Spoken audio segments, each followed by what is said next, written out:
as heads of our government to discuss that partnership. Now, I'm not pretending those discussions will be easy or they won't proceed in a straight line. There will be zigs and zags, ups and downs. But as I said in my remarks, I will fight for the best deal for Canada and only accept the best deal for Canada and take as much time that's necessary. That was Prime Minister Mark Carney today, managing expectations for his meeting next week with U.S. President Donald Trump. Carney says he wants to get a deal for Canada, but he isn't saying that will happen on Tuesday when he heads to Washington. The central issue of that meeting will be the ongoing trade war with the U.S., which continues to have negative impacts on this side of the border. General Motors announcing this morning it's cutting a full shift at its Oshawa assembly plant this fall.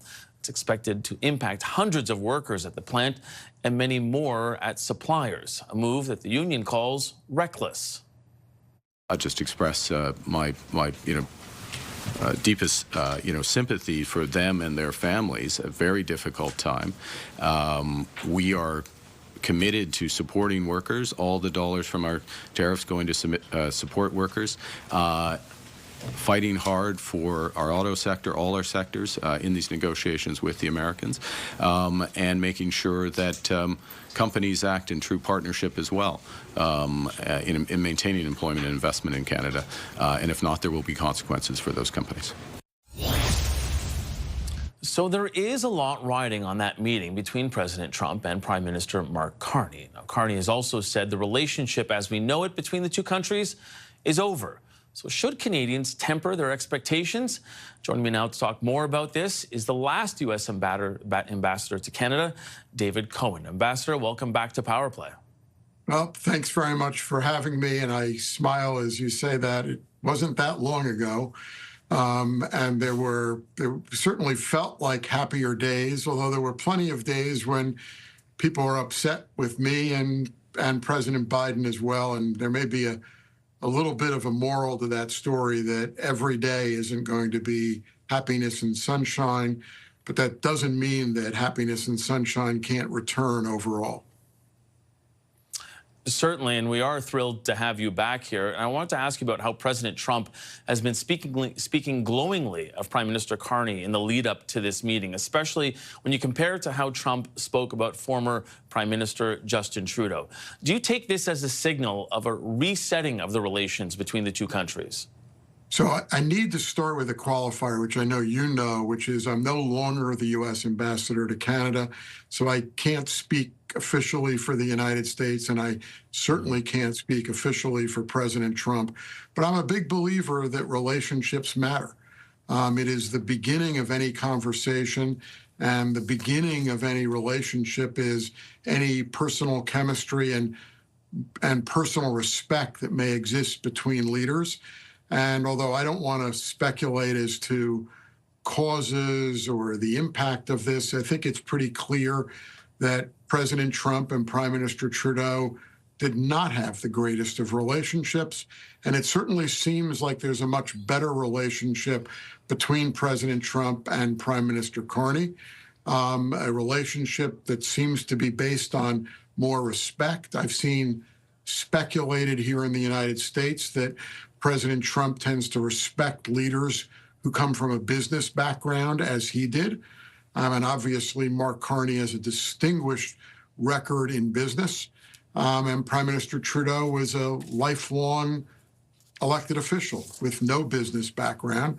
And I think you've seen the way in which the president talks about Mark Carney seems to reflect that respect. He said it at this week's cabinet meeting with his cabinet, that he'd spoken with Prime Minister Carney, who seemed to be a nice gentleman. He has only referred to Mark Carney as the Prime Minister, not as governor. So I think there is all sorts of evidence that there is at least the beginning of a respectful and civil relationship between Prime Minister Carney and President Trump, and that has to be good for getting this relationship back to a decent footing. So when you consider what has happened to other world leaders who have sat in that Oval Office next to President Trump, What do you think that Prime Minister Carney has to be careful of going in there?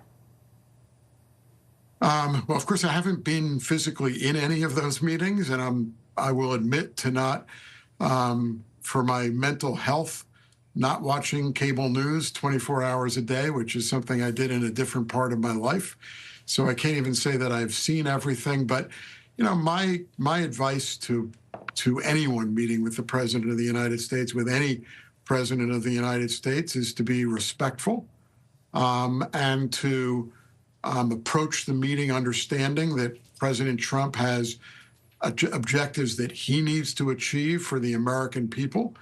But by the same token, there is nothing wrong with being firm and being clear in the interests of Canada that Prime Minister Carney wants to and needs to represent.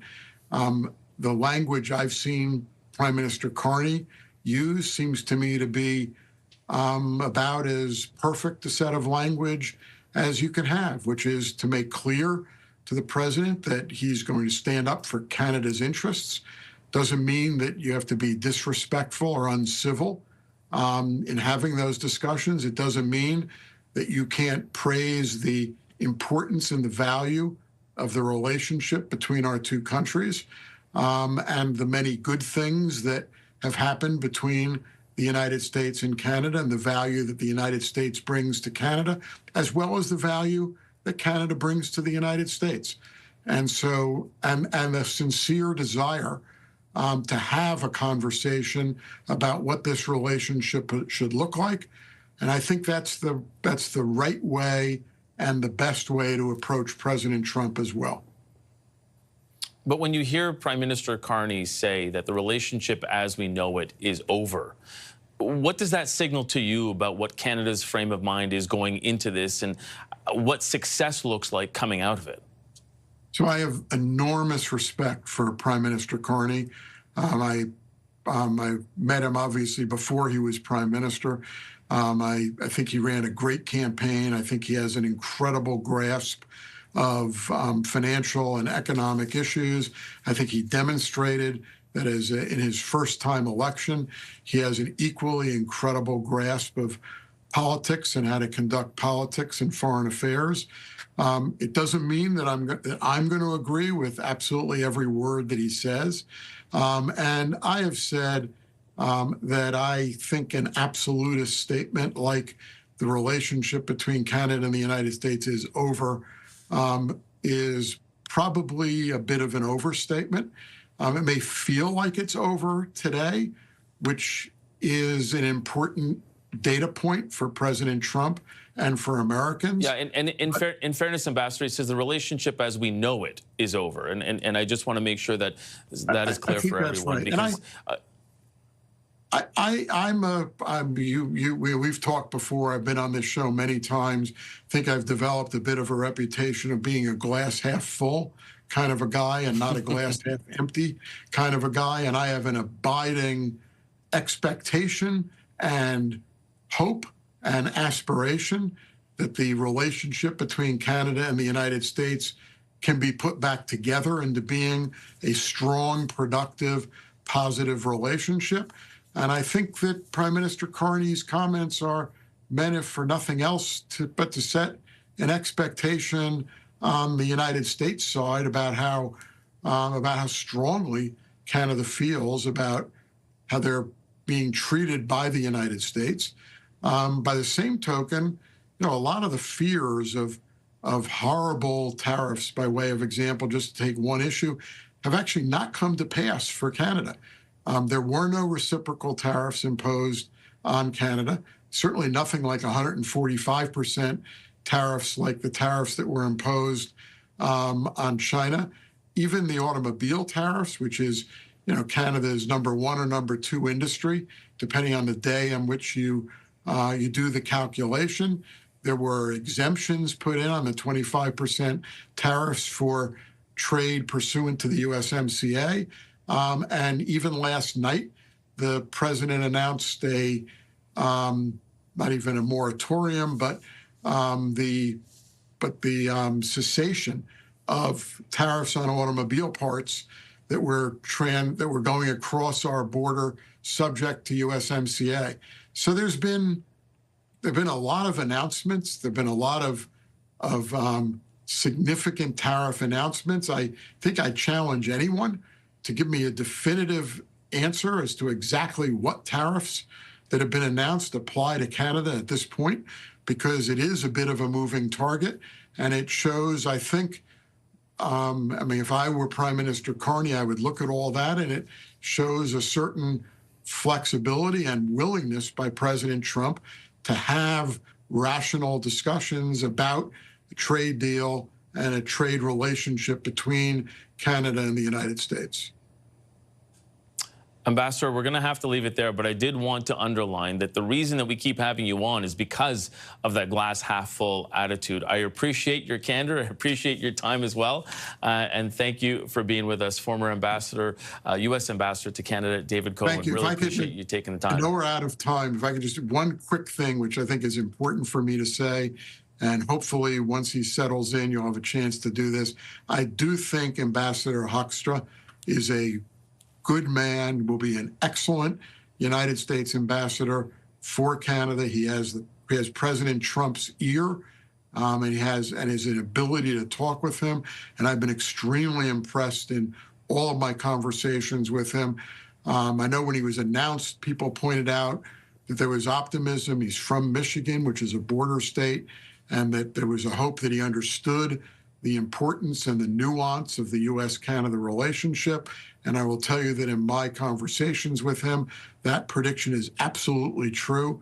And I think you'll find, and Canadians will find, that you've just got an excellent representative of President Trump serving as the U.S. ambassador to Canada.